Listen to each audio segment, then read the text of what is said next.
আসসালামু আলাইকুম প্রিয় দর্শক বিন্দু, আশা করি সবাই ভালো আছেন। আলহামদুলিল্লাহ আমিও ভালো আছি।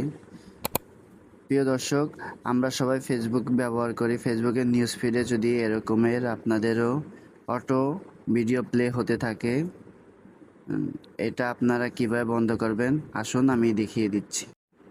প্রিয় দর্শক, আমরা প্রথমে এই 3 লাইন আইকনে ক্লিক করব। এরপর একটু নিচে স্ক্রল করে আসবে, সেটিংস অ্যান্ড প্রাইভেসিতে ক্লিক করব। এখান থেকে আবার সেটিংসে ক্লিক করব।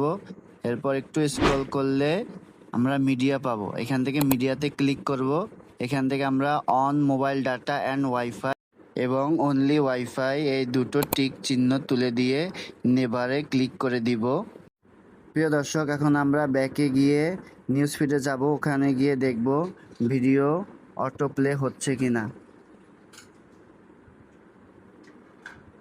তো বন্ধুরা, এই যে দেখতে পারলেন ভিডিও অটো প্লে হচ্ছে না। এই যে দেখুন, এই যে ভিডিও অটো প্লে হচ্ছে না। তো বন্ধুরা, আজকের ভিডিওটা এতটুকুই। যদি ভিডিওটা ভালো লাগে অবশ্যই লাইক কমেন্ট করবেন এবং সাবস্ক্রাইব করে দিবেন।